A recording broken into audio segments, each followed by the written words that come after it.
Well, I thought for a long time on this topic of that everything has an end. The interesting thing about in is everywhere. And from our humanness, we tend to look at things looking from our own personal perspective. We created a long lineage of DNA to get here. I looked really, really different 6,500,000 years ago. But it apparently is me too. And now that DNA has all that memory in me, in a single cell. And how that works is obviously beyond my normal everyday attention with an ego like mine, which wants to define things. So when I blanket something all over the universe and say everything has an end, my mind can't grasp the everything. The English language was meant for us to do commerce with. The Sanskrit language was meant for us to feeling beingness with. Somewhere in between we decided to own things and build walls and that kind of stuff for survival's sake, and we needed our ego for that. The generations it takes for us to get to where we are and have dominant and recessive genes, and some of us are blonde and some of us have blue eyes, and some babies start that way and end up being black-haired. These things are not stuff that we can pay conscious attention to, but is deep within us. And in the meditation,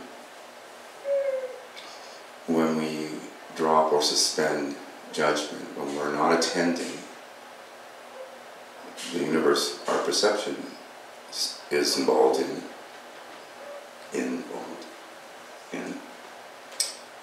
There relies on us a trust and a faith. And our friend Lori did such a nice eloquent job of bringing our opening prayer together. The faith in things unseen is like my faith in my DNA is going to help this body survive the endurance of my experience as a human on this planet. It's not my soul experience. I seem to be centrally focused here out of the survival need, the program that I've got going that I call my ego. And mine might be slightly different than yours. Right about here we have a joke. Mine is insane. How about yours? Yeah, affirmation there. The only reason why I would say that mine is insane is because mine has nothing to do with the truth of the I am that I am, or with the fact that I did nothing to breathe myself into being, that it was a given thing.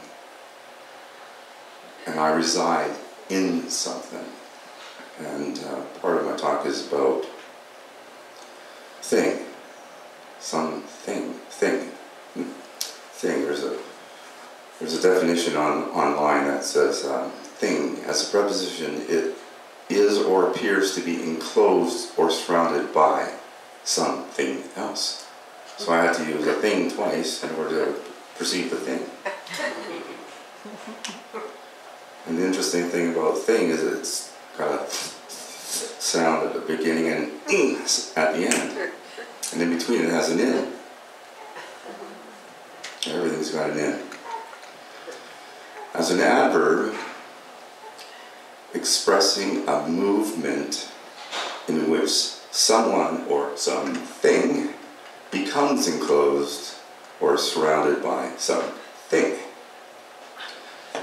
So I can walk in. I'm already in. Oops. I can be locked in. That sometimes is that repeating thought that runs around and runs around. Or I can come in. So if someone's at the door and you yell, "Come in!" it means you're already in. I hope by the end of this talk you realize you're already in it. There's another adjective called fashionable. And when you're part of unity, you're part of the in crowd. We're in vogue. Yeah, we're popular and we're chic and we're cool. Now, the noun. I like this, the in as a noun. A position of influence. So I'd say God the Father is in. Okay, you can name it any way you want. Source, there's always an in. An example of that is, he would ensure an in with a nominee. Now, I'm going to ask God to nominate you guys all as ins. You probably noticed that most of our world is indeed in trouble. But it's all a matter of perspective. If in fact we are eternal, which we are, but we can't prove it because, you know what, I'm doing the separate thing right now, at least the belief in it. So I can't prove I'm eternal, but I can prove that I don't know death. Because I'm an example of it. I'm in life. And right now I'm involved with you, so I got evidence. If I don't know death, does that mean there is no death? Anyone got an answer? Okay. Probably can't prove that either. You can prove the end or termination of a physical form when the content that is animating that form has changed. They did scientific research some years ago where they put dying people on a scale that was super sensitive, and it was obvious when that person transitioned, the weight of the then form changed. When we bury people, sometimes they come back to life and they scratch their way through. Oh, help me, never mind. Yes, they used to uncover those people. In England, it was a big popular thing to go around and rob graves so you can get the gold and stuff. And they go and dig up this grave, and there'd be scratches on the top of the thing that started a research, and they found that a lot of people would vacate their body and then they'd come back and animate their body again, and obviously couldn't get up. So aside from suffocating and scratching, bleeding nails and all that sort of stuff, it really is a Halloween story. It's not the end, though. I'm just giving us a perspective, which is, my ego version of perspective, of mine attached to the understanding that death is real. And the pervasion of my understanding that the death is real is the part of me that's afraid to die, because I have no evidence that I've ever experienced this time around that death is in fact real. And I want to preserve this body that I'm in the world. So, thanks to all my brothers all over the planet and all over the place, and all the science people and everybody else, I get to experience while I'm in the world nice clothing, technology, stuff I never made. I get to experience it. All of this is leading me out of just survival. I'm starting to go beyond survival now. However, on my way beyond survival, the in trouble part of me is the part that doesn't pay attention to the termination point of the physical vessel. And we already know through our technology that the world is having trouble with not enough fresh water. Canada, we're doing okay. So I did a little research on that, and what I found out was in 2005, the amount of drinkable water on the earth was about 37.97 per volume miles. So in a globe, it looked like it would fit a little bit of Utah. And that's our drinkable water. In Kuwait, they're having issues. In most places on the border, we know that there's a certain amount of desert lands. So I asked my guidance, I said, okay, what's this mean? It actually doesn't mean anything. It's constantly in transition. It constantly changes form. Sometimes it's ocean, sometimes it's not. Sometimes it's tree, sometimes it's donkey, sometimes it's carrot, sometimes it's apple. It's constantly changing form. And as we breathe, that's part of that meditation. We're breathing in each other's air. And in the air is water. We're constantly replenishing. The new us that's going to come into being, is the us that knows how to properly use our DNA and our brains to manifest right out of the air.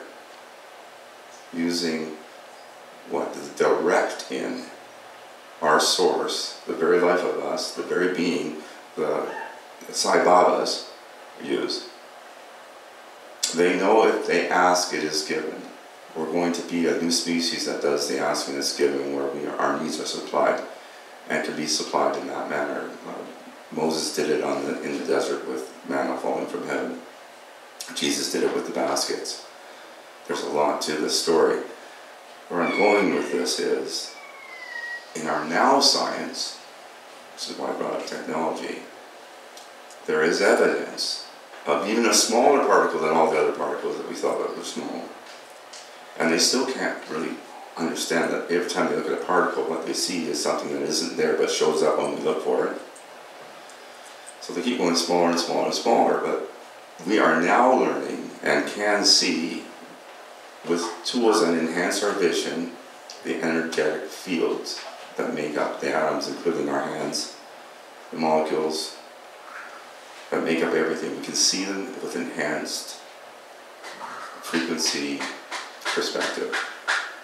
A while ago I talked about that we only see with our eyes about 1.05% of the frequencies that are available to be observed. And where we place ourselves within just this galaxy alone is pretty darn small compared to what actually is available. And they've got some kind of figure like 42 billion galaxies out there, and I can't count that high. It will take me a few more lifetimes to get to, that's another one there.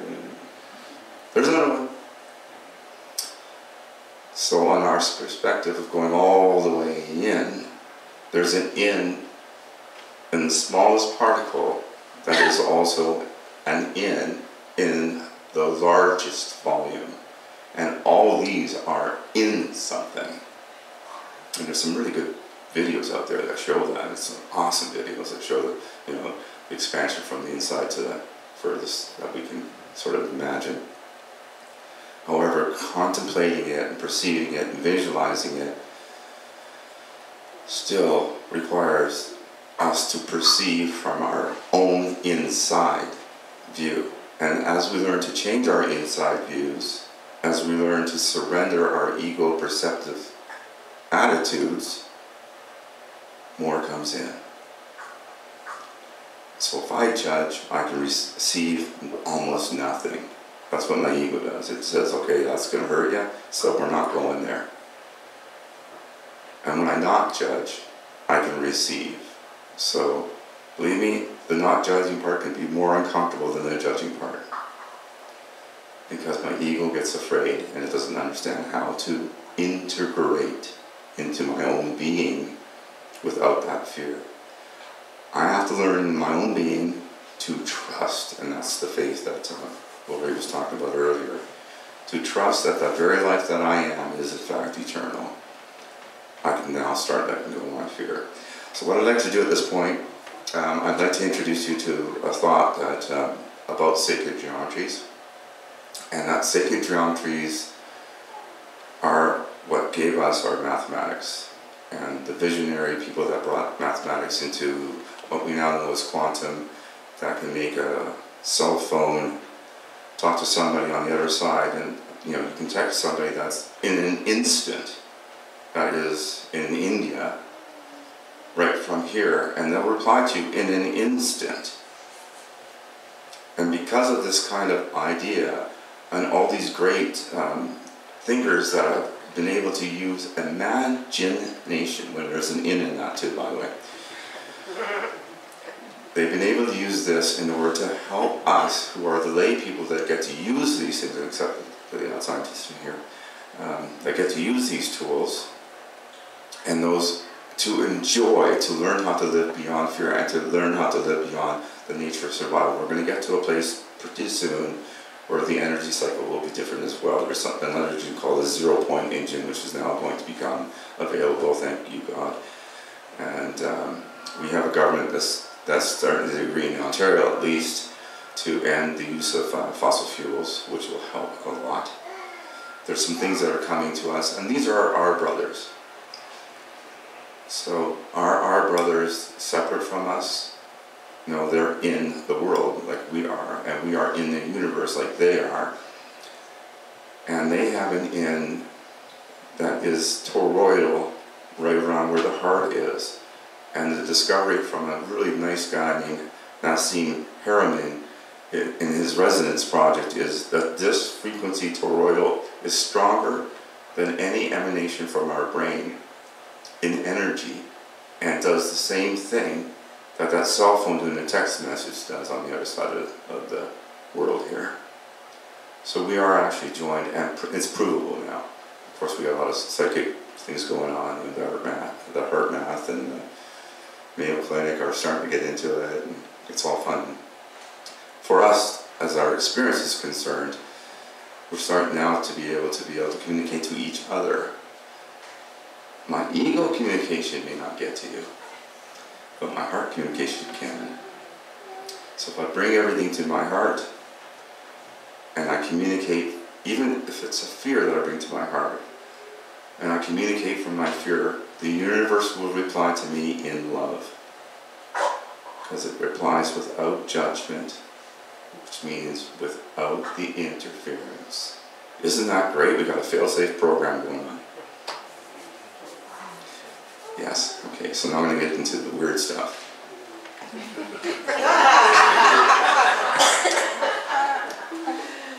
We are self-perpetuating energy systems or structures. The structure that self-perpetuates us, we can't see, but is within us. Therefore, all of us are in a self-perpetuating energy stream. When Jesus was talking about eternal life, he wasn't joking. When he was talking about giving up his body to prove that there is no death, he wasn't joking either. And when the masters speak to us through what we now call channels, or even our angels, or even our newly departed, can vision us and come in and offer us information for our comfort. It's weird, but it's not unusual anymore. More people are having this experience. Anybody here? Yeah, I got one at least. Thank you. Me too. What I want to share about next is how the mind, oh, by the way, mind is M with an N and a D at the end. And we all have a mind, right? Jesus would say we have the mind of Christ that leads us, or the Holy Spirit, which is whole I Spirit, and that we are Him and He is us. And He says, I and the Father are one. Well, I'll get there.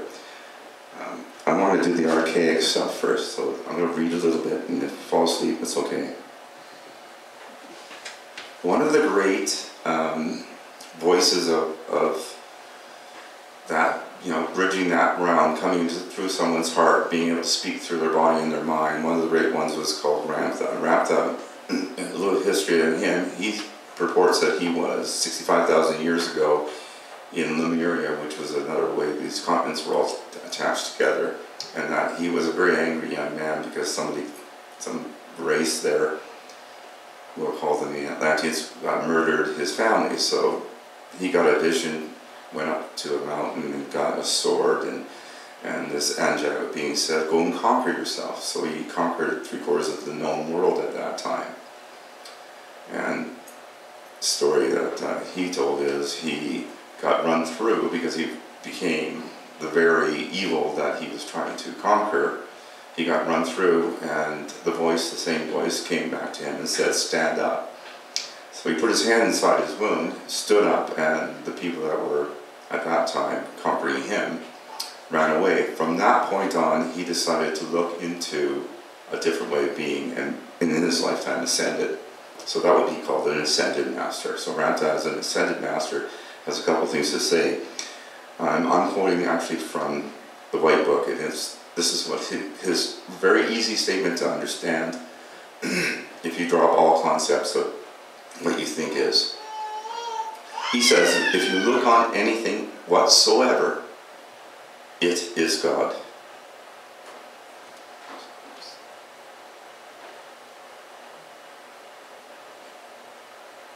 You're all God. He channeled through a woman named J.Z. Knight who wrote a book, and her book was called A State of Mind. Well, there's the M with the N and the D. A state of being in.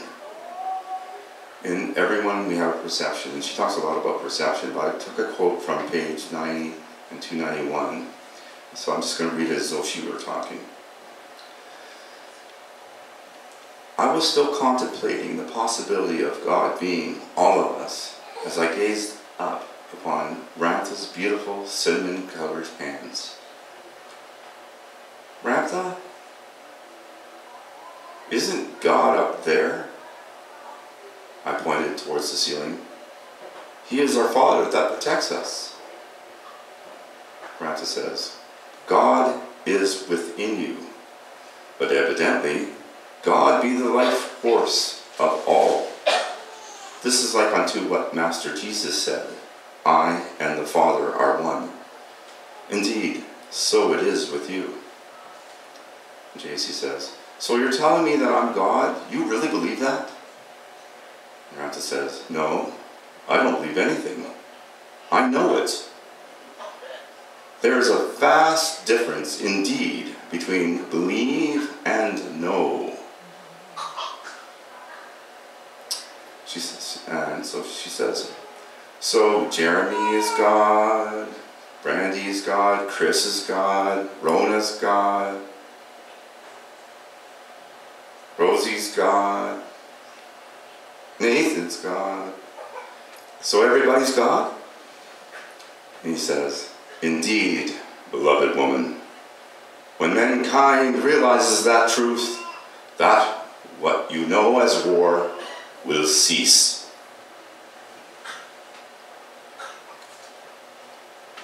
Man, I want to get that eternal life thing going on, you know?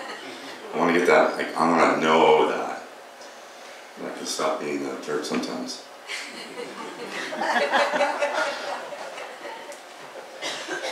And I was doing the research, and I kind of work with my guidance. My guidance doesn't speak English very well, so they use my head. It's a joke. So they were telling me which books to, reference, and I do the dosing thing because it's easier, and they're always right, so I don't worry. And they don't want me to be dependent, but of course I am a little bit. So from the Aramaic Bible translation, I asked the question about being in the world and not of it. So here's the words that I excerpt from the Aramaic or the English translation of the Aramaic Bible, and I just took the words out. I had to do this so I wouldn't go off track too much with what their words were, but really it was just the idea of Jesus coming into a place where he's going to comfort the people he's been training to be the masters that put their hands out when something shows up, or walk by someone and tunes their heart-centered vibration from there to there, and helps them quantify all the little cells and the agreements with all the little cells so to leave the judgments that they're ready to let go of, and they heal. It's pretty profound stuff. You have to be at a pretty high vibration to get that. And that's what we do. We learn how to drop all our ego concepts, and we raise our frequencies up to communicate with that source that has to slow itself down so much to be this physical thing, yet does so with love, with absolutely no judgment. And so Jesus says, this is when he knows he's dying and he's going to pray. Or he knows his body's going to go. And of course he's got an ego too, so he's doing the same thing we'd all do. I don't really want to go. Mom, don't make me. That's school. They got wicked people there that teach you. Don't make me go. I'm just kidding. From now on, I do not dwell in the world, but these are in the world, and I am come to join you. For Holy Father, keep them in your name, that name which you have given me, so that they shall be one, just as we are. But I now come to you, and am speaking these things in the world, so my joy